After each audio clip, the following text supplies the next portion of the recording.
Bonjour, avec cette vidéo, vous allez pouvoir remplir la section 1.5.1, les multiples, les diviseurs et la divisibilité. Commençons avec la définition des multiples. Le résultat de la multiplication d'un nombre par chacun des éléments de l'ensemble des nombres entiers donne l'ensemble des multiples de ce nombre. Donc, par exemple, si on veut les multiples de 3, on va multiplier 3 par tous les nombres entiers et ça va nous donner les multiples.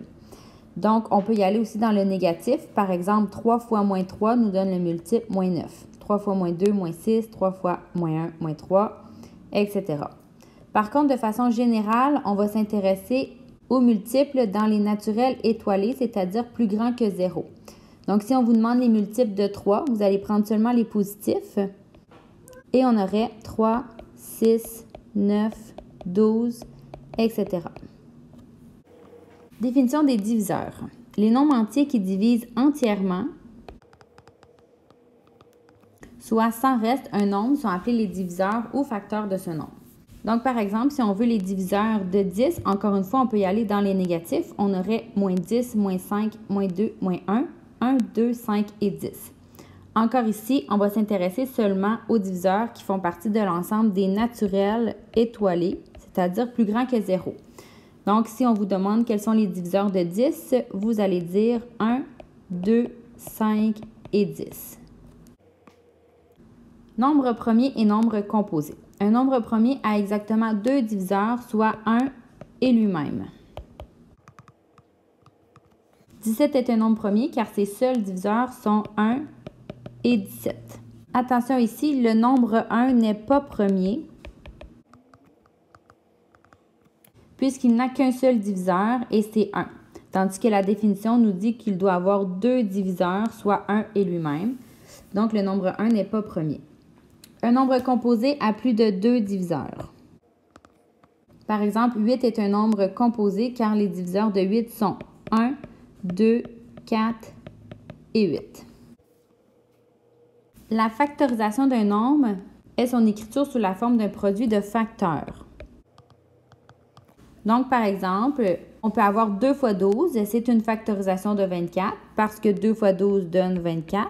On peut aussi avoir la factorisation 2 fois 3 fois 4 parce que 2 fois 3 donne 6 et fois 4, ça nous redonne 24. Donc, ce sont des factorisations de 24. Cette année, on va beaucoup s'intéresser à la factorisation première, c'est-à-dire la factorisation en produit de facteurs premiers, donc en nombre premier. La factorisation première d'un nombre est unique.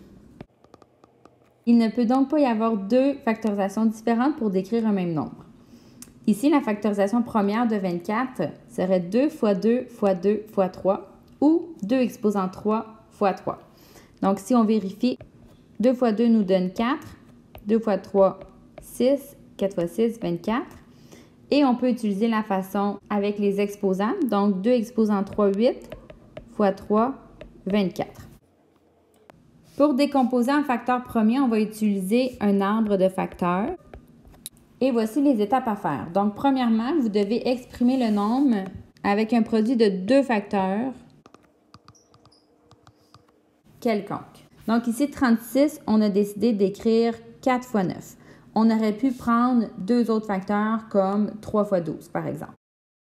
Ces nombres sont eux aussi factorisés jusqu'à l'obtention des facteurs premiers. Alors ici, l'arbre se terminait avec cette factorisation-là. 2 fois 2 fois 3 fois 3 est la factorisation première de 36. Je vais vous laisser faire les exercices ici. Continuons les notes de cours. Définition de la divisibilité.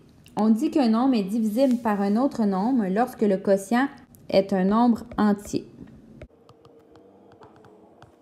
Par exemple, 14 est divisible par 7 car 14 divisé par 7 nous donne 2 et 2 appartient aux entiers. 9 n'est pas divisible par 2 car 9 divisé par 2 nous donne 4,5 et 4,5 n'appartient pas aux entiers.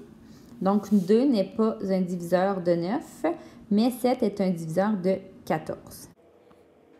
Dans le tableau ici, on a regroupé différents trucs pour vous aider à vous rappeler quel nombre est divisible par quel nombre. Donc, un nombre est divisible par 2 si le chiffre des unités est un nombre pair. Un nombre est divisible par 3 si la somme des chiffres est divisible par 3. Donc, par exemple, si on veut savoir si 15 est divisible par 3, on va additionner les chiffres. Donc, 1 plus 5 nous donne 6. 6 est divisible par 3, donc 15 est divisible par 3.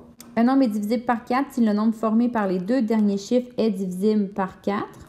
Donc, par exemple, si on veut savoir si 112 est divisible par 4, on va regarder les deux derniers chiffres, ça nous donne 12. Est-ce que 12 est divisible par 4? Oui, donc 112 est divisible par 4.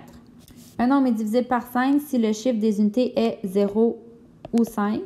Un nombre est divisible par 6 s'il est divisible par 2 et par 3. Donc ici, le « et » est important. Il faut vraiment que les deux caractéristiques fonctionnent.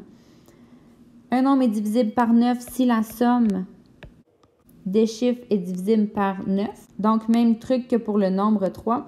Un nombre est divisible par 10 si le dernier chiffre est 0. Un nombre est divisible par 12 s'il est divisible par 3 et par 4.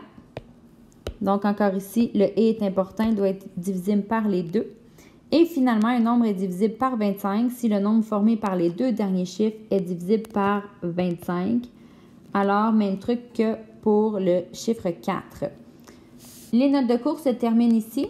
Vous avez seulement à aller faire l'exercice juste en haut, décomposer 48 et 63 en facteurs premiers. Une fois que ce sera fait, votre travail est terminé.